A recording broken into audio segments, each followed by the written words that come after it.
record. But I just wanted to talk today about something that I wasn't trying to be like cryptic or anything on when I was like posting the reminder, the link or whatever, and it's really nothing like huge.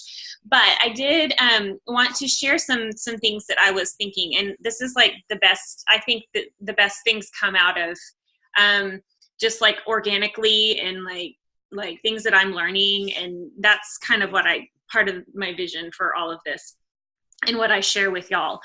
And so on Sunday at church, we're looking for a pastor, and so we've had lots of different people preaching, and one of the like leaders in our church was preaching this Sunday, and he was talking about, well, we're in Romans, and so it was just, I mean, he had the very end where there's lots of exhortation and lots of things like that.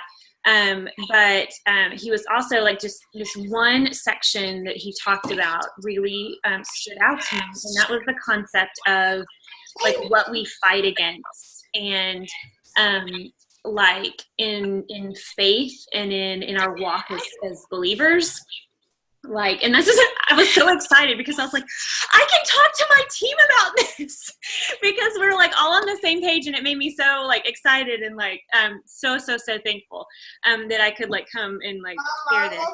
And I want to hear your thoughts and like your take on all of this. But when he was talking about like what we fight against as believers, and what is our battle against, and like just, you know, that portion of scripture that talks about, you know, we don't fight against the physical realm, which is so strange to think about, because like especially in like I was telling Steph before you came on, Melissa, just like I hear things like that, and because my journey and my like physical transformation had so much to do with like it had so much to do with my like spiritual and like emotional part of me as well. Like when I hear things like that about like a struggle or something that like you fight against, and it being like a spiritual thing, I just automatically go to like what I do as a coach and what we do like as a team. And because I mean, it really like as we grow and mature as believers, we see that, you know, that goes across the board in like all of our lives. Like everything comes back to like our identity in Christ, and like how we interact with other people, and so if we do those things and we're like focused on those things, then it's obviously going to go across the board and into all of our areas. Mm-hmm. Including this calling that we have as coaches. So what he was talking about when he was talking about that portion of scripture about just like that we don't fight against the physical realm, that our true enemy is in the spiritual realm, it really got me thinking about like, not that it lets us off the hook, but it kind of puts things in perspective when we're inviting people to join us, when we're sharing the, you know, whether it's sharing an opportunity to come into one of our groups or sharing the opportunity to join our team. Because, and I'll be the first to say that I might like read things, and I'm very good about reading things and taking things like way to the other extreme. But so much of my journey as a coach has been the growth that I've experienced that has far outweighed, like the value of that has far outweighed even the physical side of things that I've gained. And so I really see, and maybe it's because I see so much of my, like what I was brought away from and what I was freed from. I see so much of that, and I want that for other people. And so like when I think about, you know, my I'm just going to flat out call it my addiction to food, or my addiction to like being comfortable, and just those kind of things, and all of the things that I was in bondage to, that I was freed from, because God brought this opportunity into my life and used other people, obviously, but that he brought this into my life and used that in such a way that I was freed from those things, and freed, and really, like, I was able to, I was reading today, and I'm still working on that book, Nothing to Prove, that I think I talked about before. I don't know if I talked to y'all or if I just posted about it or something, but it was talking about repentance, and the idea that is like a turning away. And so those things that we turned away from, and it just so happens to be like physical things here, like, like using food as a crutch, or just not being disciplined in our taking care of our bodies, those kind of things that we turn away from. That anytime freedom is possible, anytime there's an opportunity for someone to have some bondage that is released, there's going to be a spiritual side to that, like a spiritual attack. And I don't think that people really think about that aspect of like our job very much. And I know that if you're not a believer, obviously that doesn't even come into play, but it's become such like it's in my face all the time. It feels like recently, mainly like people coming to me and being like, I'm having trouble with my nutrition, or I'm having trouble like the temptation, like I'm having a lot of like what's the word, like I'm battling against, just wanted to stay in bed. I'm battling against this. Like I'm struggling against this. And just like that, like screams to me that it's like opposition and all of those things. So it really did, like, specifically in that passage in Romans that he's talking about, this battle that's going on between the physical and the spiritual, and like the unseen and the seen, and how he was praying for his people that he was writing to, and he was asking for their prayers and back and forth. And just how important like prayer is to what we do. And I was convicted about, like, do I pray for my challengers? Like, do I pray for my challengers? Yes, I love my friends and I love my people that are in my group, and I love them, and I'll lift y'all up and those kind of things. But like, do I really pray for my challengers? Do I pray for them to have, like a spirit of freedom around them, instead of a spirit of like opposition or a spirit of oppression? Or do I pray for them to not necessarily have an easy time, transitioning into this healthy lifestyle, but for them to really see the value in it, and to press forward into that, in spite of the difficulties that they might come across. So I don't know, like I was convicted of that. Like, do I pray for my people that are, in my groups? And do I, like, I don't know, I even took it a step further. Like, I was thinking on the way taking the girls to school today, like, before I sit down and do my my power hour, like before I sit down and have my office hours and do my inviting and my follow-ups and all of that, like, do I pray as I'm going through that? Or are you okay, Steph? And you dying? Coffee. Don't inhale the coffee. That's opposition right there. Please, right. Lord, let Stephanie breathe. So like, but like, seriously, do I sit down before I start my power hour, before I start talking to these people, before I start giving them advice, and before I start, telling them what I think that they need to hear, like, I think you need this, not like I feel like you need to, you know what I mean? Before I start giving them this opportunity, before I start inviting them, before I start following up, like, do I sit and I ask, like, the Lord, like, he's in everything, right? Like, he cares about the big and the little and everything in between. And just like, there's lots of talk about the fact that we have like the key to doing away with the trend of obesity and like heart disease and all of those things that like we hold like this gift for people, and whether they accept it or not is totally up to them. Yes, but as part of our calling is to extend that gift. But if we have that, that's a big deal. And so, and yes, that's, in the secular world, that's a really great thing. But right next to that, like these tools that we have to give them for weight loss and a healthy, like a healthier life, like right next to that, in this hand, we have all those great tools. And like in the physical realm, we have these like things that we can offer them. But right next to that, like we as believers know that in the other hand, we hold freedom. Like we hold freedom from,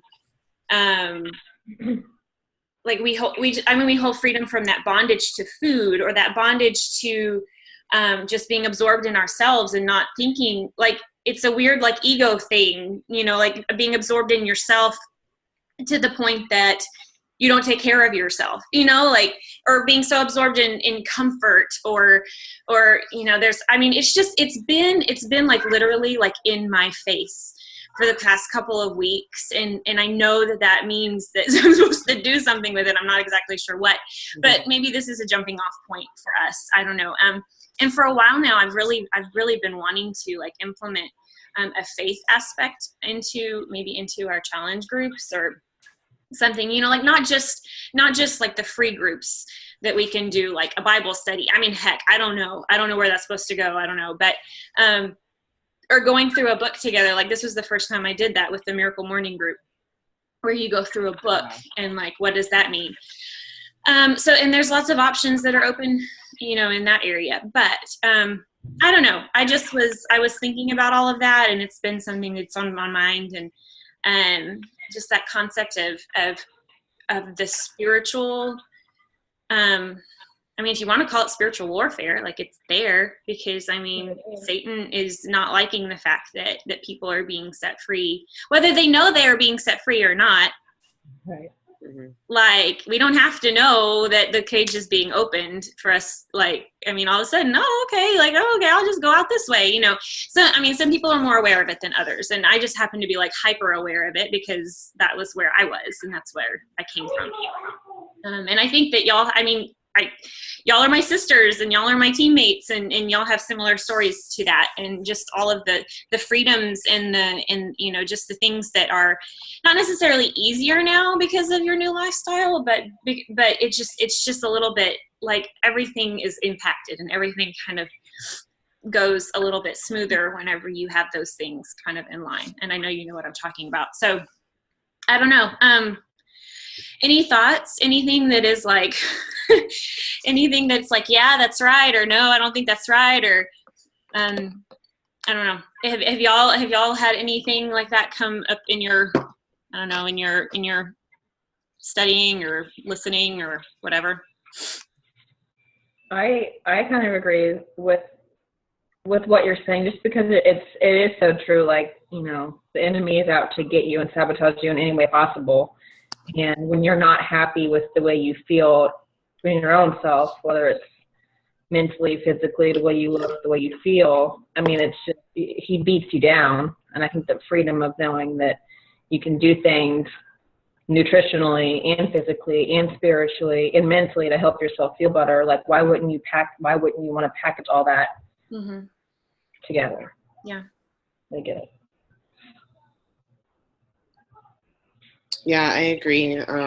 Like even personally for myself, I feel like every time a new challenge group happens, then it's the same kind of, attacks that you go through, and, but then it's like just being able to get over that, like to push through that. And then once you do, you're like, oh my gosh, like I'm, a lot more capable than I thought I was. But yeah, like I've thought a lot about like how other people could experience that, and I just don't know how to put it all together, I guess, to make them experience it. Yeah.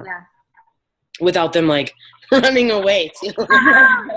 I was thinking about the same thing. So when I was reading this morning, it's talking about all these deep things and like these deep like heart issues that can totally be also in line with what we do as coaches, and with that kind of like health and fitness like aspect, and like why people don't, and like why we should, and just being like, I mean, if it comes all the way down to like just like being a good steward of your body and your time and your focus, and those kind of things, and all these really deep like heart things that I could like talk about that I connect with because I'm like in it. But then I'm like, I want to share this with so many people. I want to like do like a great post about it. And then I stop myself and I'm like, but not everybody's there. And that's not like applicable to everybody. And not everybody's going to read that and go, yeah, like I want them to.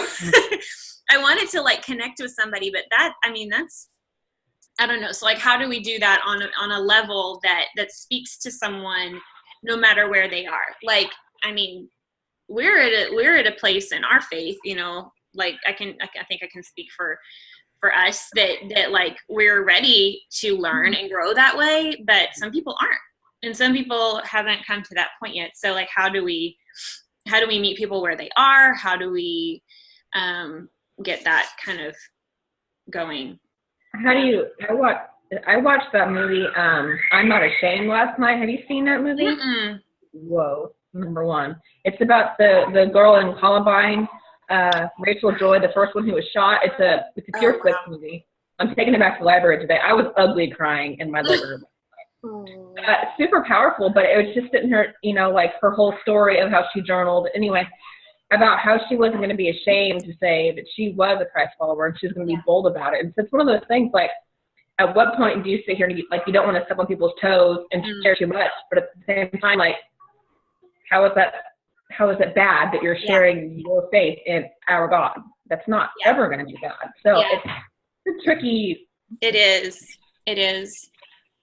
And I think we can take that a step further even, and like think about like when we have opposition and when we have people come at us with a whole bunch of no, I don't want, that's not for me. No, I don't want to do that. No, and when we, just breaking it down to the simplest form of like when we have opposition and objections come at us, like not taking it personally, and because it's not us. Like, we hear that a lot. Like, don't take it personally if people have objections. Don't take it personally if people don't say yes to you, if you get lots of no's or not right now, or, whatever. But taking that a step further and going, I don't even need to get like upset with that person because they're saying no to me. Like, no, I'm not going to take it personally. It can still bother me, but even taking it a step further and saying they're in, I mean, not that you're like setting yourself up and being like, you're in bondage, like you're like over them in some way, but just recognizing that is opposition from the enemy because he doesn't want them to be free. And so maybe like it releases us from some of that, like, what am I doing wrong? How come I can't get more people? When yes, we need to do our part to, still put ourselves out there and still share and still invite. But when we get that opposition, to know that we are not fighting against flesh and blood. Like, we're not coming up against that person. We're not coming up against that person and saying, you need to change, Like, we're coming up against the enemy that is holding them in some sort of whatever they're not free from. And that can be small and that can be really, really big. But I don't know. I thought about that too. Like, just not only do we think of ourselves and how we've been freed and how we can see other people that need that, but like when we do offer that and it isn't received, that's not the heart issue. I think maybe that's what I'm trying to say, a roundabout kind of way of all of that. But so yeah, that's pretty much what I wanted to talk about. If there's anything else that y'all are thinking of, or any questions that y'all have, I'd love to like think more about like how we can implement, just I don't know what that means. Like I said, I don't know. It's been before me a lot and in my face a lot lately.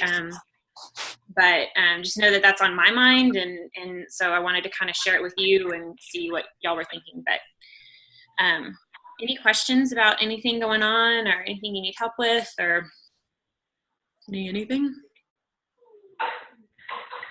I don't think so. I need to get back on track posting. I'm like, that's lacking. You said your alarm went off and you were like, I can't do it now. I just can't do it. Do you have Buffer? What's that? No. Hi, hang on. So, okay, I don't know. I'm trying to think how it was when I first started. So Buffer is the one where you do a post and then you set it. You can set a time for it to post. Oh, no, I don't have that. You can link a bunch of groups. I think, okay, for one, so it links to a bunch of different, you could buffer things to a bunch of different social media sites, I think. Okay. I just use it for Facebook because that's primarily where I am. I just recently, went into the Instagram realm. Instamartha. So, they have it set up to where you can link groups that you're a part of in with Buffer, and then you would type up a post and set a time for it to post for you, and then it automatically posts. So when people talk about buffering things, that's what they're talking about. For one, I think for one account, you have a lap full of kids. So for one account, so it would be I think your Facebook page, I think you can link for free, one account. It's you have to pay for more. So maybe it wouldn't be, I don't know if it would be worth it. If it's worth your peace of mind, yeah. If not, don't just pretend like I didn't say anything about this, but I pay because I have so many groups going at once. And so I'll do my posts and set them all up and everything. Sometimes I do it all the entire challenge group, all the posts for the whole time are done, and they just roll out on their own. At a certain time in the morning, they're up there. So that's something to think about if that's something that you're worried about, not having time to do or not being on top of. So. Well, no, not too bad. Last night, the food journal post, that was just more, I didn't want to be a mom on the sideline with the mom on the phone at the game. There was I saw all the other parents were like this, and I'm like, watch your babies play football. Watch them. Yes. You're wonderful. But I just mean I don't know how or why, but I've gotten off track. Just my work, when I do the workouts, which I'm still not back to every day yet. Yeah. Horrible, because I was an every single day person for everything but after I get done, I just keep forgetting. It's I'm drawing a blank with the posting of being a coach and what to say. And yeah, it's hard. Yeah, the best thing that I heard was do that. What was it? They not just sharing what you're doing, but a story behind it, or the day that I didn't feel like waking up and I did it anyway. Melissa, you're really good at that. Here's my workout and here's what I did, but this is why, or this is what I learned, or this is how I overcame something, or this is what I was thinking while I was working out. Literally, if your mind wanders, you can talk about that, but yeah, that's good. Or how you fit it in when you didn't think you had time, or how it helped your day, or it helps me because I feel I don't want to always be all the time. That's not what I want to do all the time, because people are going to be unfollow, or better yet, unfriend, that's what, it's always in my mind, am I just totally coming across as cray-cray? But lately, I'll take a picture, and you've seen it, I'll take a picture, and this is something I got from Kristen, so I can't take credit for this at all. But you take a picture of yourself, and if you found a good, a motivational saying, on Pinterest, don't just share that picture, but use that saying over and use Photify or something like that, and put it on your picture. So it's my own Pinterest pic, and then share that, and then talk about why that was meaningful. I don't know. I just came across, like, I had a memory come up today about, like, I think it was this time last year. And it was like, if you want something you've never had, you got to do something you've never done, or something like that. And so you've seen that picture on Pinterest all the time, and it's usually some great, like, picture and, like, photo, whatever. But it was like, I took a picture of me because it was like, I think I had just done one of the hammer, like, weight, like the strength training one, like, that I had never done before. And it was like crazy lifting, and it was totally out of my comfort zone. And so it was a picture of me, like, lifting the weights in a way that I was like, I don't even know if I'm doing this right. But, like, it was something that I hadn't done before. And so I used that picture, and I kind of, like, blurred it out a little bit. So, because I'm obviously, like, I want them to see that, but I also want them to see the words. Like, I don't want. So anyway, that's just something. So, like, if you don't want to be like, here's my workout post, like a picture of you working out, or a picture of you like in your workout clothes, but with like a motivational saying, because if you want to share those motivational sayings anyway, why don't they, like, you have people that are, like, associating that with you. Something that Kristen told me, and I've kind of thought of, and when I have trouble, like, thinking of what to post, I go there. But yeah, that's common. I still don't know. Sometimes I wake up and I'm like, I don't know what to post about today. Well, you do good. Yeah. Well, and then when I don't, I'm just like, okay, Pinterest, give me a recipe. Right. And then when I start looking for recipes, maybe I'll see something else. Like, I've been finding a lot of cute stuff, mainly because I've been looking for them. But, like, I've been finding lots of cute stuff, like, about back to school, and, like, little notes that you can put, like, printable notes to, like, put in your lunch boxes, and stuff that I'm like, hey, I want to share that in our group, but I can also share that. It's like a breadcrumbing thing, right? I'm waiting for the how to get vegetables in your child's school lunch post. Yeah. Lincoln wants me to pack his lunches for him for school. And I can't get him to eat any of the he wanted baby carrots. And so I got baby carrots. Won't eat any of them. And I'm like, what other vegetables do you want? He won't give me an answer. And so I'm like, So he wanted them, but then he won't eat them? He doesn't want to eat them. I don't know if it's because they're crunchy or what. Hey, sit down. But I just am like, somebody knows, like, a hack about getting your kids to eat vegetables at the school table. Yeah. Anyway. Yeah. That could be something you post about, like, hey, I need some help. What do y'all do? Like, ask for help. Like, that's a great, I may have to do that because I'm struggling. Yeah. So people like to give advice. Anyway, well, awesome. Well, I'll be praying for y'all this week, and as y'all are starting up and wrangling the children and all that goodness. So I have kids jumping off a coffee table onto a couch right now. It's fun. Nice. Mine are 10 and 12. Well, no, I'm sorry, 11 and 12 now. Yes, and birthday. They still jump off the coffee. I'm like, what is that's a coffee table? You know? What's it say? I have a nephew and a daughter doing it. I love it. I can spank one of them. Awesome. Well, y'all have a wonderful day, and we'll be talking again soon. And I'm just really glad to have y'all and all the fun stuff that we get to do together. Yes. If you need anything at all, you know where I am. Yeah? Yep. Cool. Awesome. Y'all have a good one. Bye. Bye.